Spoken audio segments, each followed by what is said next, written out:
नमस्कार साथियों, क्या हाल चाल है। उम्मीद करता हूँ आप ठीक ठाक होंगे। साथियों, आज हम लोग देखने वाले हैं क्लास 12 के लेक्चर्स में मॉलिक्यूलर बेसिस ऑफ इनहेरिटेंस, जो कि चल रहा था चैप्टर।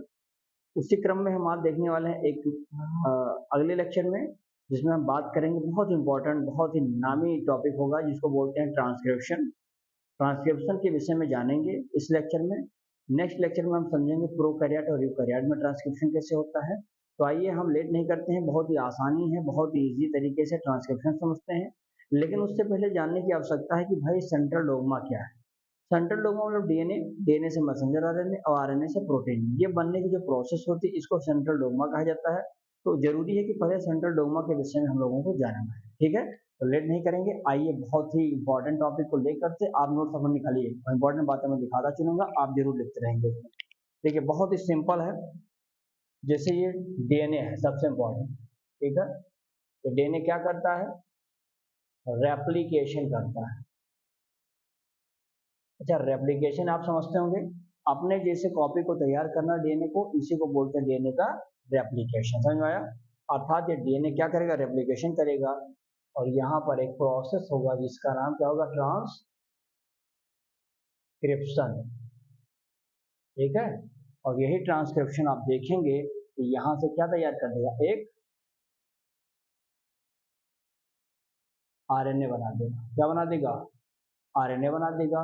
अर्थात ये आगे चल करके आप देखेंगे प्रोसेस करेगा जिसका नाम होगा ट्रांसलेशन। क्या नाम होता है भैया? ट्रांसलेशन। तो क्या बनाएगा? यहाँ से बहुत सारे प्रोटीन तैयार कर देगा। यानी हमने एक चीज इसमें सीखा कि सिंपल है, डीएनए हमारे पास है, यानी हमारे पास डीएनए है। डीएनए से पहले हमने बना दिया क्या? Messenger RNA. और इससे हमने क्या बना दिया? एक प्रोटीन बना दिया। यानी यहाँ पर ट्रांसक्रिप्शन हुआ। कहीं कहीं पर मैसेंजर आरएनए से डीएनए भी बन जाता है, यानी इसको रिवर्स ट्रांसक्रिप्टेज एंजाइम की हेल्प लेते हैं। अर्थात आप नोट में चाहिए तो लिख लीजिए कि कुछ ऐसे वायरस होते हैं, सम वायरसेस, कुछ ऐसे वायरसेस होंगे जिसमें क्या होता है? सम ऐसे वायरसेस, जैसे नाम चाहिए तो लिख लीजिए। एक होता है रेट्रोवायरस, रेट्रोवायरसेस होता है, ठीक है।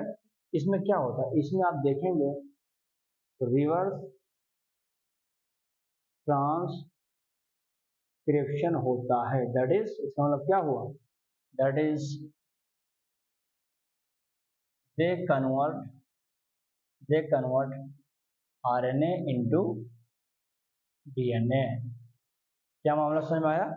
अर्थात आप ये समझना चाहते हैं कि हाँ, कभी कभी मैसेंजर आरएनए से भी डीएनए का फॉर्मेशन हो सकता है। तो कुछ केसेस में होते हैं, सब में नहीं होता है। उसको हम रिवर्स ट्रांसक्रिप्टेज के नाम से, रिवर्स ट्रांसक्रिप्शन जानते हैं। कौन सा एंजाइम यूज होता है? तो रिवर्स ट्रांसक्रिप्टेज एंजाइम होता है। ये बातें मेरे हिसाब से सेंट्रल डोग्मा में आपको समझ में आई होगी। हम इसी क्रम में अब आगे देखेंगे ट्रांसक्रिप्शन के बारे में। समझ में आए के बाद तो चलिए इसका सॉल्व ले लीजिए।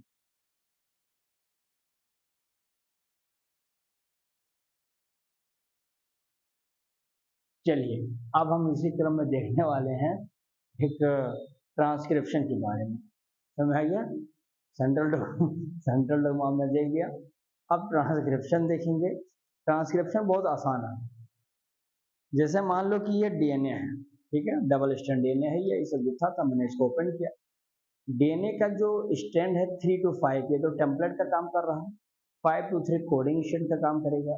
यानी डीएनए के दोनों स्ट्रैंड में से क्या होता है कि स्टैंड, एक स्टैंड का पूरा जो जेनेटिक इंफॉर्मेशन है वो ट्रांसफर हो जाता है क्या बनाने में?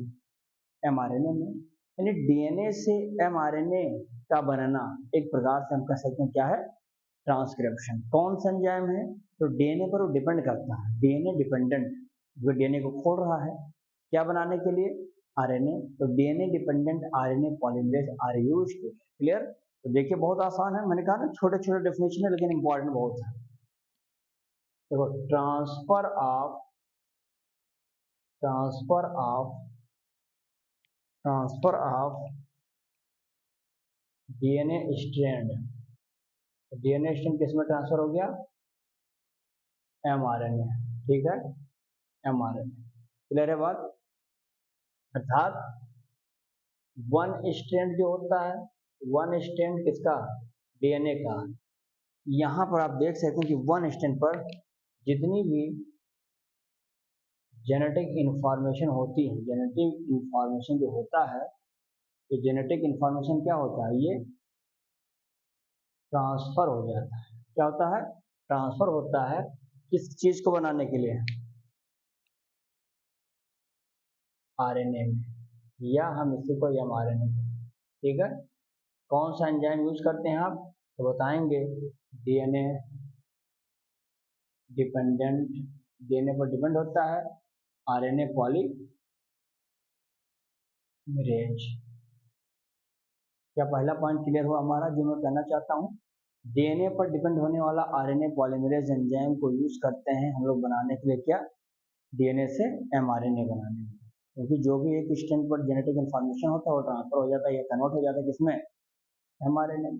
तो पहला पॉइंट क्लियर हो गया। देखिए अब इसमें क्या क्या प्रोसेस होते हैं। तो एक प्रोसेस होगा, जैसे इसको बोलते हैं 5 प्राइम से 3 प्राइम, और एक प्राइम है 3 प्राइम टू 5 प्राइम। इस पॉइंट को 5 प्राइम 3, इसको बोलते हैं हम लोग क्या? Coding strand. ध्यान से समझना। 3 से 5 वाला क्या कराता भैया? टेम्पलेट स्ट्रैंड कहा जाता है। ठीक है, अब यहाँ पर ये बातें तो ये दिमाग में रख लीजिए, कोड किस पे है और टेम्पलेट क्या है। डीएनए का दोनों भाग खुल जाता है, टेम्पलेट का काम करने लगता है। तो वो टेम्पलेट वाला भाग किसमें दिखाई पड़ा? 3 से लेकर के 5 वाले। ठीक है, अर्थात हम ये कह सकते हैं कि on the basis of template mRNA form, mRNA form. कौन सा टेम्पलेट है, उसी टेम्पलेट के आधार पर एमआरएनए का क्या होता है? फॉर्मेशन होता है। यानी आगे चलकर यही जो टेम्पलेट वाला भाग है ये क्या बनाएगा? ये बहुत इंपॉर्टेंट है, यही बनाता है ये एमआरएनए। सबके इनके बस का बात नहीं है कि ये हमारे बना लें। ये क्वेश्चन आता है कि डीएनए का दोनों स्ट्रैंड क्यों नहीं टेम्पलेट की तरह काम करता है? तो इसका एक रीजन है, अभी मैं क्वेश्चन टाइप का करा दूंगा उसको। अभी तक आपको ये समझना है कि 3 to 5 जो है टेम्पलेट स्ट्रैंड यही बनाता है क्या? mRNA, क्योंकि आगे वही प्रोटीन का फॉर्मेशन कराएगा। इनसे कुछ नहीं, ये कुछ नहीं कराएंगे, कोई कोड करेंगे नहीं, सीधा एमआरएनए की बात तो दिखेंगे उसी में, टेम्पलेट की तरह दिखेंगे। तो एमआरएनए की तरफ दिखते हैं, तो इसलिए देखिए अब आगे इसमें समझेंगे। जैसे मैं एक एग्जाम्पल लेंगे यहाँ पे, जैसे मान लो कि ये है 3, या एक मान लो पहले 5 वाला ही लिया था तो 5 लो, 5 प्राइम है, ये 3 प्राइम है। ठीक है, और अगर हम इस पर लगा दें ATG, या ऐसा करो ATA, ठीक है, ATAGCU, ठीक है, और यहाँ पर बना दिया 3 to 5 प्राइम। अब इसमें बताने की जरूरत नहीं मुझे, लेकिन देखो ए का मतलब क्या होता है भैया? यहाँ पे एक सिंबल होता है, ध्यान रखिए यहीं पे AGTC। ए जुड़ता है किसके साथ? टी के साथ, डबल बॉन्ड, डबल बॉन्ड के साथ जी, सी के साथ ट्रिपल बॉन्ड है। ये आप दिमाग में रख लीजिएगा, इसी फॉर्मेट को ऐड करना है। एक जुड़ेगा तो ए के सामने टी है, टी लिखो यहाँ। ठीक है, यहाँ लेकिन एक चीज देखिए, ये तो एमआरएनए बना रहे हैं ना आप, तो आरएनए में थाइमिन के स्थान पे यूरेसिल आते हैं, भी ध्यान देना, अर्थात हम इसको यूरेसिल कर दें। यूरेसिल पे जो टी के स्थान पर देखो क्या भैया? ए बनाओ, ए पर टी बनाओगे, जी पे सी बनाओगे, सी का क्या हो जाएगा? देखो यहाँ सी का फिर जी हो जाएगा, यू का क्या हो जाएगा? यू पर क्या? यूरेसिल, देखो यूरेसिल है तो यूरेसिल का ए बना दीजिए। तो ये एक प्रकार से कॉम्प्लीमेंट हो गया इसका। समझ में आ गया यहाँ पर बात? यहाँ पर आपने देख लिया, अर्थात हम इसमें ये कहना चाहते हैं कि यही वाला भाग हमारा एमआरएनए के रूप में जाना जाता है। ये भाई साहब क्या करते हैं? कोडिंग के रूप में जाने जाते हैं। अच्छा देखिए, ये जो एक क्वेश्चन आता है कि जो एमआरएनए है, यानी ये जो एमआरएनए है, अब जो एमआरएनए बनता है टेम्पलेट वाला ही एमआरएनए बनाएगा, 3 से 5 वाला मान लो एमआरएनए बनाएगा, तो एमआरएनए किससे मैच करेगा? तो एमआरएनए जो होता है आर मैच्ड, किसके साथ होगा matched? Are match to coding strand. अब कोडिंग स्ट्रैंड के साथ मैच करेगा था इस वाले के साथ। कैसे? देखो, सपोज मान लेता हूँ कि ये हमारा कोडिंग है और ये वाला हमारा टेम्पलेट है। ठीक, हमने कहा कि जो ये मैसेंजर आरएनए है, ये मैसेंजर आरएनए जैसे मान लो ये दोनों है, अब इसका मान लो इससे हम मैसेंजर आरएनए भी बना रहे हैं। देखो, हमें आरएनए बना रहे हैं। ए का क्या होगा भैया? उल्टा बनाइए इसका।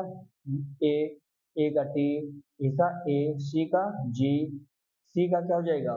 Thymine cytosine. देखो जी के साथ जुड़ा हुआ है ना? ए के साथ क्या जुड़ा हुआ है? टी, टी जुड़ जाएगा। समझ में आ गया? यानी हम इसमें ये दो बार हो गया, यहाँ पर क्या हो जाएगा? ये सी वाला भाग। देखिए, अर्थात हम ये क्या कह सकते हैं कि ये वाला जो, अच्छा थाइमिन है, मैसेंजर आरएनए बना तो थाइमिन के साथ में यूरेसिल होगा। अर्थात जो ये मैसेंजर आरएनए टेम्पलेट बना रहा है ये वाला, ये मैसेंजर आरएनए, ये बिल्कुल मैच करेगा जैसे कि ये पहला वाला हमारा कोडिंग वाला होता है। देखो वही लिखा मैंने कि mRNA are match to the coding strand. ये दोनों में क्लियरिटी आपको समझने की आवश्यकता है। देखिए, होता क्या है कि इसके पास ये कंप्लीट करने के लिए आपको ट्रांसक्रिप्शन 3 यूनिट होती है, 3 यूनिट होती है। पहला अगर मैं बात करूं यहाँ पे प्रमोटर, क्या होता है? प्रमोटर होगा। दूसरा क्या हो जाएगा भैया? कुछ स्ट्रक्चरल जीन होते हैं, उसी जीन का हम लोग ट्रांसक्रिप्ट करते हैं। और तीसरा वाला बता देंगे यहाँ पे टर्मिनेशन। क्या मामला समझ में आ रहा है? इन्हीं तीनों स्टेज से हम लोग समझेंगे कि किस तरह से ट्रांसक्रिप्शन किया जाता है।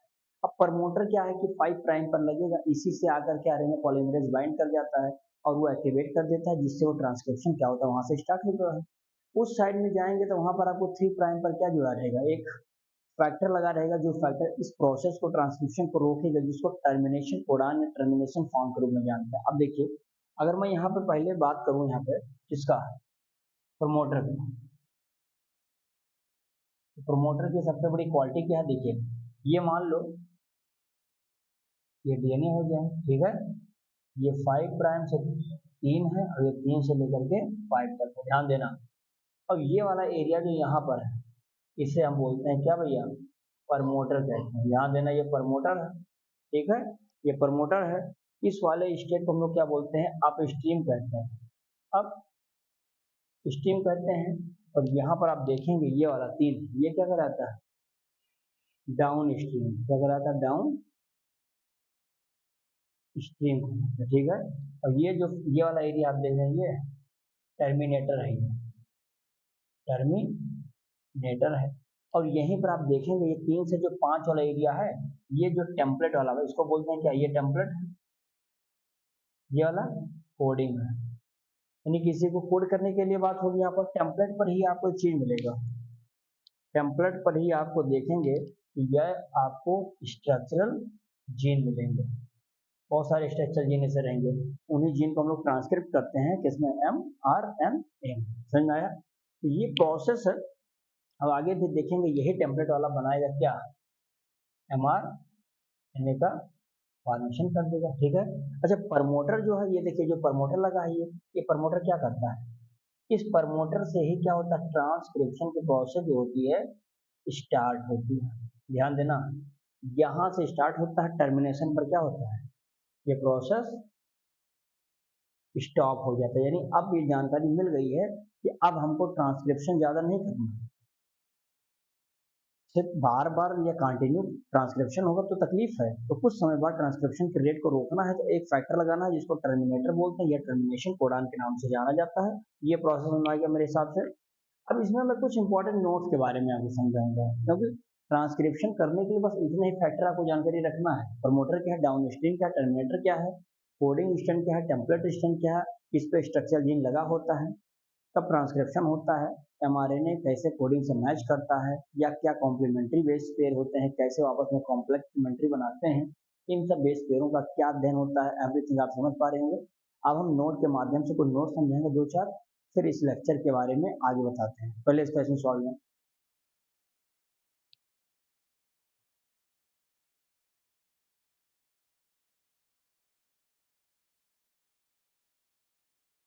चलो भाई, अब इसमें कुछ नोट्स मैं बता रहा हूँ, ध्यान से देखिएगा।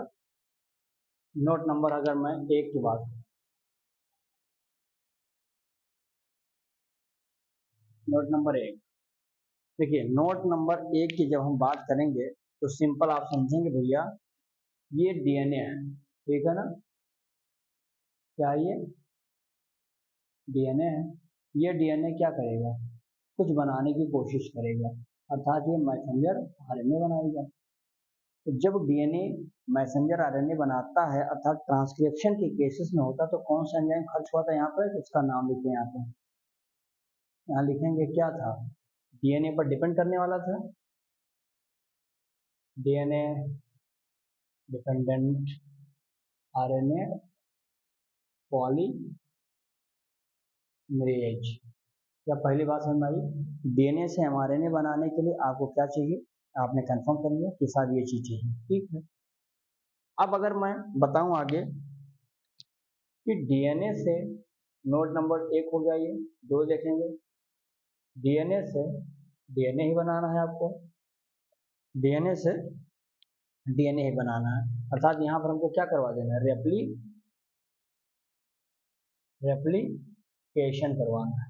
अब डीएनए से डीएनए बनाने वाला आरएनए था, तो आरएनए पॉलीमरेज लगा था, लेकिन जब डीएनए से ही डायरेक्ट डीएनए बना रहे हैं तो यहाँ पर हमको क्या लगेगा, डीएनए पॉलीमरेज। कौन सा एंजाइम खर्च होगा, डीएनए पॉलीमरेज एंजाइम खर्च हो जाएगा। क्या मामला हमारी समझ में आ रही है। मैं चाहता हूँ कि छोटी छोटी बातें भी आपको समझ लेना चाहिए, जानकारी होनी चाहिए, ताकि जब आप यूकैरियोट और प्रोकैरियोट में पढ़ें तो आपको कहीं दिक्कत ना आए, इसीलिए मैं एक एक पॉइंट को क्लियर करने की कोशिश करता हूँ।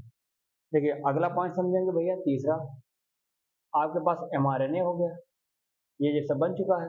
अभी एमआरएनए क्या करेगा, मान लेता हूँ कि यही अभी डीएनए में चेंज हो गया, ये उल्टा जाने लगा, देखो ये यहाँ उल्टा जाने लगा इस तरह से, अभी जो मैंने बताया था बैक्टीरिया में, अभी यहाँ कन्वर्ट होगा, तब यहाँ कौन सा एंजाइम खर्च होगा, तो देखो यहाँ पर लेंगे, अर्थात हम इसको क्या बोल सकते हैं, इसको हम बोल सकते हैं रिवर्स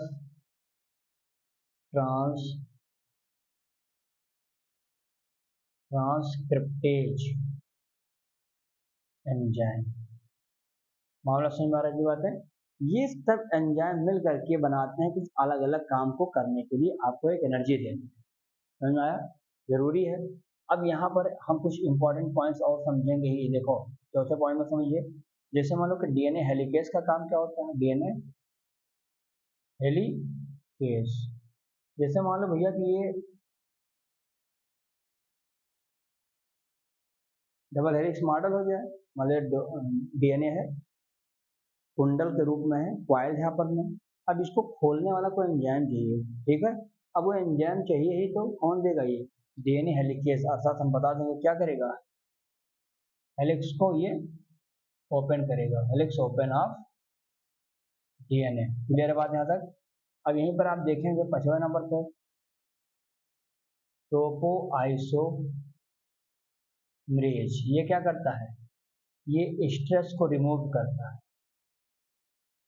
स्ट्रेस को क्या करता है, रिमूव करता है। जब आप डीएनए को ऐसे ओपन करेंगे, जैसे डीएनए चिपका है, अब डीएनए को आपने ऐसे खोल दिया, ऐसे ओपन कर दिया, अब डीएनए के बीच में एक स्ट्रेस क्रिएट हो गया, ये स्ट्रेस जरूरी है, अगर ये स्ट्रेस ना हो तो फिर से चिपक जाएंगे, तो उस स्ट्रेस को कम करने वाला एंजाइम क्या है, टोपो आइसोमेरेज, बहुत इंपॉर्टेंट है।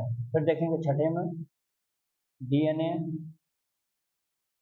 प्राइमेज, देखेंगे ये क्या करता है, यहाँ तो भैया प्राइमर, डीएनए प्राइमर, प्राइमेज क्या करता है, डीएनए को ऐड करवाता है, डीएनए को क्या करता है, ये डीएनए या प्राइमर को ऐड करने में मदद करता है, जो कि जिससे क्या होता है, यहाँ जिससे रेप्लिकेशन स्टार्ट हो सके। तो जरूरी है रेप्लिकेशन तभी शुरू होगा जब थोड़ा बहुत क्या होगा, ओपन होगा, खुलेगा, इस प्रकार से पहले आ करके डीएनए प्राइमर चिपक जाता है उस एंड पर, रेप्लिकेशन फॉर्क पर, जैसे चिपकेगा बस धीरे धीरे ओपन होना शुरू हो जाएगा, क्लियर है बात। 7वें पॉइंट पे आएंगे हम, DNTPS, DNTPS, इसका क्या काम होगा भैया, देखो पूरा तो नाम जान लो, डी ऑक्सी नाइट्रो ट्राई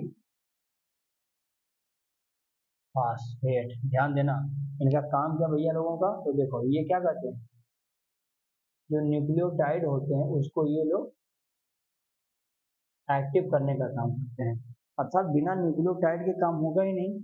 अब न्यूक्लियोटाइड जैसे याद करिए कि ट्रांसफर आरएनए था, दो काम था। एक तो कोड को पढ़ता रीड करता था, दूसरा न्यूक्लियोटाइड को साइटोप्लाज्म से पकड़ पकड़ के लाके रखता था, अर्थात वो एडाप्टर का काम करता था।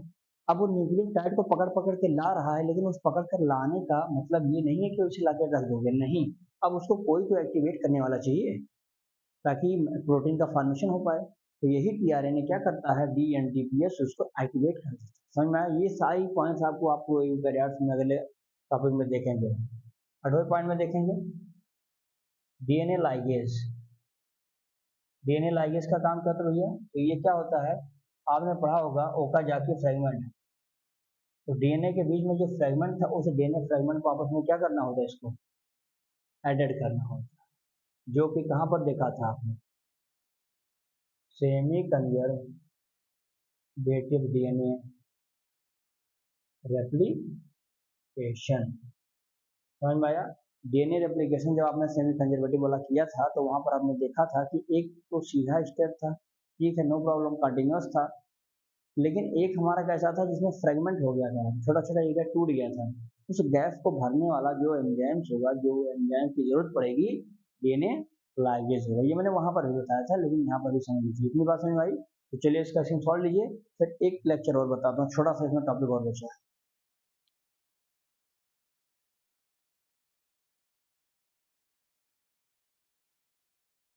चलिए अब हम इस क्वेश्चन को शुरू करेंगे, लेकिन पहले कुछ एक क्वेश्चन के माध्यम से दिया है, why the both strand cannot be or do not act as the template। यानी मैं ये कहा, सीधा समझिएगा, ये वाला प्राइम हमारा क्या भैया, मान लो कि ये 3 to 5 है, जो कि कोडिंग वाला होता था, सॉरी गलत मैंने बता दिया, ये टेम्पलेट है। और ये जो था 5 to 3 कैसा था, ये हमारा कोडिंग था, क्योंकि आप जानते हैं कि यही मैसेंजर आरएनए बनाते हैं, ये वाला इसमें इन्वॉल्व नहीं होता था। ये कहना चाहते हैं दोनों कहानी टेम्पलेट हो जाते हैं, दोनों टेम्पलेट हो जाए, दोनों बढ़िया से हमारे ने बनाए, दोनों प्रोटीन धड़ाधड़ बनाए, कोई तकलीफें नहीं है। ऐसा क्यों नहीं हुआ? तो इसके दो ही मेन रीजन मैं आपको बताता हूँ। देखो, सोचिए अगर दोनों एक्ट एज द टेम्पलेट हुए तो दो मैसेंजर बनाएंगे। अब उस मैसेंजर का सीक्वेंस, सॉरी, दोनों मैसेंजर आरएनए बनाएंगे और दोनों मैसेंजर आरएनए का सीक्वेंस अलग हो जाएगा, सबके ऊपर अमीनो एसिड का सीक्वेंस अलग हो जाएगा, अर्थात दोनों प्रोटीन भी अलग अलग बनाने शुरू कर देंगे। अब सोचिए कि अगर डीएनए का एक छोटा सा सेगमेंट है जो प्रोटीन बना रहा था, वो तो बनाता नॉर्मल, अब वही डीएनए का एक छोटा सा सेगमेंट दो अलग अलग प्रोटीन बनाता है। सोचिए कोई भी ऐसी प्रोटीन थे जो आपके आंख को बनाने के लिए जिम्मेदार थे, आपके पेट के गर्भ में अगर कोई जीन आंख बनाने के लिए जिम्मेदार है, कुछ डीएनए वाले हिस्से में आप देखेंगे वो आंख की प्रोटीन बनाता है नॉर्मल। लेकिन अब क्या हुआ कि अगर दोनों टेम्पलेट का काम करेंगे तो वही एक ही डीएनए का सेगमेंट दो प्रोटीन बना देगा, यानी एक तो आंख का बना देगा, एक आंख में कोई इन्फेक्शन क्रिएट कर देगा। यानी हम कह सकते हैं कि अगर इस प्रकार से हो जाए तो बहुत ज्यादा जो जेनेटिक आइडेंटिकल तो मिलेगा ही नहीं, यानी पहचान ही सब खत्म हो जाएगी, और जो रोग हो जाएंगे, डिजीज हो जाएंगे, उसका तो कुछ पता ही नहीं है। तो इस प्रकार से एक तो ये रीजन हो गया कि भाई एक सेगमेंट डीएनए का दो अलग प्रोटीन सिंथेसिस कर रहा है, और आपस में दो अलग डीएनए प्रोटीन जब बनाएंगे एमआरएनए के द्वारा तो दोनों आपस में इनएक्टिव हो जाएंगे, तो मामला गड़बड़ हो जाएगा। सेकंड थिंग इज दैट जब कभी डबल स्टैंड आरएनए बनते हैं तो आपस में कभी प्रोटीन का फॉर्मेशन नहीं करते। तो यानी अगर ऐसा सिचुएशन यहाँ हो जाए तो ट्रांसक्रिप्शन पे ही कहानी रुक जाए, प्रोटीन का फॉर्मेशन जीवन में कभी हो ही ना पाए, बॉडी बिल्ड करने के लिए जो प्रोटीन चाहिए वो नहीं मिल पाएंगे, फाइनली व्यक्ति समाप्त हो जाएगा। ये समझ में आएगी बातें? तो यही प्रोसेस है, मैं इसको बहुत आसान भाषा में बता देता हूँ, देखेंगे। अगर ऐसा होगा कि दोनों टेम्पलेट हो जाए तो दोनों क्या बनाएंगे, टू डिफरेंट एमआरएनए बनाएंगे, ठीक है, जिनके ऊपर जो सीक्वेंस होगा, क्या होगा सीक्वेंस, ये भी डिफरेंट होगा, सीक्वेंस डिफरेंट होगा, अर्थात सीक्वेंस डिफरेंट होने का मतलब क्या हो जाता है, सीक्वेंस डिफरेंट का मतलब हो जाता है कि इसके ऊपर जो अमीनो एसिड होते हैं वो कैसे हैं, सब डिफरेंट है। जब अमीनो एसिड डिफरेंट है तो प्रोटीन का फॉर्मेशन कैसा होगा, प्रोटीन भी टू डिफरेंट बन जाएंगे। अर्थात इसमें कहना ये चाहता है कि one segment of DNA make two different protein, जो कि बहुत ही हार्मफुल होगा। शरीर में एक ही पार्ट से दो अलग अलग प्रोटीन बने हैं तो वो क्या हो जाएगा, बहुत ही नुकसानदायक हो जाएगा। तो पहला पॉइंट ये बता देंगे। दूसरे पॉइंट में आप ये बता दीजिए कि जब आपने इससे बनाया क्या, एक mRNA बनाया और ये भी एक mRNA मान लो बना देगा अभी। और सोचिए जब एक mRNA ये बनाया, एक टेम्पलेट ने बनाया, दूसरे टेम्पलेट ने ये mRNA बना दिया। अगर टेम्पलेट की तरह काम करें तो ये क्या बन जाते हैं, ये बन जाते हैं डबल स्ट्रैंड आरएनए। और डबल स्ट्रैंड आरएनए कभी भी प्रोटीन का फॉर्मेशन नहीं करते हैं, तो बाद में क्या हो जाते हैं, इन एक्टिव हो जाएगा, अर्थात ये क्या रोक देंगे, ट्रांसलेशन की प्रोसेस क्या हो जाएगी, कम नहीं होगी बल्कि नस्ते नाबूते हो जाएगी। ये दो प्रॉब्लम होते हैं, इस वजह से कभी भी ये टेम्पलेट की तरह काम नहीं करते हैं। इस बात को बहुत ध्यान देना है। ये बात हो गया। अब ये कहानी जो है मैंने बता दिया, अब इसको मैं अलग अलग मॉलिक्यूलर फॉर्म में बताऊं उसका मतलब नहीं, बस यही प्रोसेस ही सिंपल है, ये ध्यान रखिएगा। देखेंगे अगला। अब इसमें अगर मैं ये कहूँ, एक पॉइंट में आप देखिएगा, इसको आप बता दीजिए, इसको इम्पोर्टेंट कर दीजिए। कुछ इम्पोर्टेंट बात है, देखो हमेशा जो पॉलीमराइजेशन होता है, पॉलीमराइजेशन स्टार्टेड फ्रॉम, कहाँ से स्टार्टेड फ्रॉम 5 to 3 पोलरिटी, यानी 5 से 3 वाले जो स्टैंड होते हैं, उसी स्टैंड में सबसे पहले क्या होता है, ये पॉलीमराइजेशन होता है। अर्थात इस पॉलीमराइजेशन को क्या बोलते थे, याद करिए, कोडिंग कहते थे। भाई 5 से 3 ही तो कोडिंग था, 3 से 5 वाला तो टेम्पलेट था, उसमें तो कुछ ऐसा है नहीं, तो इसमें पॉलीमराइजेशन शुरू हो जाएगा।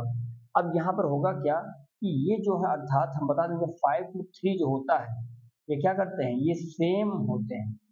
इसके ऊपर क्या होता है, सेम सीक्वेंस ऑफ किसकी तरह, सेम सीक्वेंस ऑफ आरएनए, अर्थात 5 से 3 ये जो बनेगा, ये क्या बनाएगा, ये आपस में एमआरएनए बना देगा। क्या मामला समझ में आ रहा है? अभी मैंने आपको कुछ समय पहले बताया भी था वाला प्रोसेस, तो इसीलिए ज्यादा इस पर फोकस नहीं देना है। ये जो 5' प्राइम ये वाला does not code any things so called coding strand. अर्थात इसमें क्या कहना चाहता है ये कि 5 से 3 वाला कोई कोड नहीं करता है, कोडिंग स्टैंड कहा जाता है, लेकिन ये कोड ना करे ठीक है, लेकिन ये हमारे से बिल्कुल मैच करेंगे। कैसे वो भी समझना है तो समझ लीजिए, यहीं पर बता देता हूँ। देखिए जैसे मान लेता हूँ कि अभी बताया तो था वही वाला, फिर बता देता हूँ। चलो देखिए, ये है 3, ये है 5, ठीक है, और ये हमारा क्या हो जाता है भैया, 3 to 5। ये मामला तो समझ में आता होगा। ये वाला क्या है हमारा 5 to 3, ये कोडिंग है। हमने कहा कोडिंग हमेशा मैच करता है mRNA से। कैसे उसको प्रूफ कर देता हूँ, इस पर है A है, G है, T है, C है, इवन U भी है, ठीक है। ये बेस न्यूक्लियोटाइड किस पे है, कोड वाले पे है। अब आप देखेंगे इसका पोलरिटी अपोजिट करेंगे तो A का क्या, यहाँ पर मैंने फंडा बताया था अभी, A का T के साथ, G का C के साथ, ये दिमाग में रख लीजिए। A का है T है, G का है ग्वानिन, ग्वानिन साइटोसिन है, लेकिन अच्छा देखिए यहाँ मैसेंजर आरएनए जब बनेगा A का U हो जाएगा, और यहाँ पर देखें क्योंकि थायमिन यूरेसिल से कन्वर्ट हो जाता है। और ये हमारा जो G है, ये G में क्या आ जाएगा, साइटोसिन, थायमिन देखेंगे वहाँ से A बोले तो ये, ठीक है। और C किस में चेंज हो जाएगा, C देखेंगे G में, U किस में चेंज हो जाएगा भैया, यूरेसिल थायमिन में। समझ में आई इतनी बातें, और थायमिन यहाँ पे यूरेसिल में कन्वर्ट कर दिया करो। ये समझ में आया। हमने कहा ये टेम्पलेट है, और यही टेम्पलेट आगे चल के क्या बनाएगा, ये बनाएगा mRNA बनाएगा। तो देखो मान लो ये आगे चल के mRNA से बनाने जा रहा था, ये वाला mRNA बनाओ इसका, तो इसका mRNA बनाएंगे तो U का क्या हो जाएगा, A, इसका G, T, है ना, इसका क्या टी, इसका देखेंगे सी, टी का यूरेसिल। अब आप देखेंगे जो mRNA बना है, mRNA बिल्कुल मैच करेगा किसके साथ, ये जो कोड वाला एरिया यहाँ पर है, ये मैच कर रहा है ना, ये वाला पार्ट देखो, ये वाला देखो, दोनों आपस में सेम हो जाएंगे। तो अर्थात हम कहेंगे कि इस प्रकार से इसको हम कोडिंग स्टैंड के नाम में जानते हैं। ये बात समझ में आ गई होंगी। अच्छा चलिए, अब इसमें एक पॉइंट और समझेंगे, इंपॉर्टेंट है ये भी, इससे इंपॉर्टेंट बात हमने बताया यहाँ पे, देखो इंपॉर्टेंट एक मुद्दा और समझ लेंगे बस। देखो यहाँ पर होता है कि एक होता है प्रमोटर, क्या होता है ये, अभी मैंने आपसे कहा था प्रमोटर कहा जाता है। ये कहाँ पर होता है, 5 एंड पर होता है, ठीक है। और इसको हम क्या बोलते हैं, अप स्ट्रीम कहा जाता है, जो कि क्या करता है, ये साइट प्रोवाइड करवाता है, साइट प्रोवाइड करता है ताकि आरएनए पॉलीमरेज क्या हो सके, बाइंड हो सके, आरएनए पॉलीमरेज बाइंड हो सके, ठीक है। लेकिन यहीं पर आप देखेंगे प्रमोटर तो समझ आता है। यहीं पर अगर मैं एक लाइन और बताऊं, टर्मिनेटर वाला, देखो एक होता है टर्मिनेटर, ये कहाँ पर होता है भैया, 3' पर होता है। और 3' पर ये होने के बाद ये काम क्या करता है, इंड पर, 3' इंड पर तो होता है, जिसका नाम होता है down stream in coding strand. तो ध्यान देना, ये सब कोडिंग स्ट्रैंड वाले हैं, ये भी कोडिंग स्ट्रैंड की बात मैं कर रहा हूँ। ये कोई भी टेम्पलेट पर नहीं है, सब कोडिंग स्टैंड पर ही मौजूद हैं। ये कोडिंग स्टैंड पर है, 3' पर है, जिसका डाउन स्ट्रीम है। ये क्या होता है, इनकोडिंग स्टैंड। ये काम क्या करता होगा, तो देखो ये हेल्प करता है इन इन स्विच करना, तो स्विचिंग पोजीशन ऑफ ट्रांसक्रिप्शन, यानी ट्रांसक्रिप्शन के रेट को क्या करना, बंद कर देना। ये कौन कर सकता है, ये जो 3 इंड पर यहाँ पर मौजूद है, आप देख पाते होंगे ये वाला 3 इंड पर जो कोडिंग स्टैंड के 3 इंड वाले प्राइम पर जो डिपेंड है या जुड़ा हुआ है, इसी का नाम है टर्मिनेटर, जो कि डाउन स्ट्रीम कहा जाता है। ये स्विच कर देता है, स्विच ऑफ कर देता है, मतलब ये इन्फॉर्म कर देगा। अभी मैंने शुरू में बताया था, ये बताएगा कि अब ट्रांसक्रिप्शन करने की आवश्यकता नहीं है, अर्थात ट्रांसक्रिप्शन के रेट को क्या करवा देगा, रोक देगा। समझ में आया। तो चलिए साथियों, इतना ही आज का लेक्चर होगा, जिसमें आज हम लोगों ने ट्रांसक्रिप्शन के बारे में और सेंट्रल डोग्मा भी आपने देख लिया होगा। मैंने सिर्फ आज आपको ट्रांसक्रिप्शन में ये समझाने की कोशिश की है कि क्या क्या प्रोसेस होते हैं, क्या क्या चीज़ नीड होती है, वो चीज़ें आपने देखा है। अब हम अगले लेक्चर में बात करेंगे ट्रांसक्रिप्शन जो होता है यूकैरियोट और प्रोकैरियोट, ठीक। वो जब पढ़ लेंगे तब ये 2 लेक्चर, आज का और वो पढ़ेंगे वो वाला मिल करके, तब एक हमारा ट्रांसक्रिप्शन वाला भाग खत्म होगा। समझ में आया। तो चलिए आज इतना ही रखेंगे। इसको वीडियो अच्छी लगी होगी तो लाइक कमेंट से जरूर करिएगा, और चैनल को जो सब्सक्राइब नहीं किए वो सब्सक्राइब कर लीजिए। वीडियो को ऐसे सॉल्व लीजिए। बहुत बहुत धन्यवाद।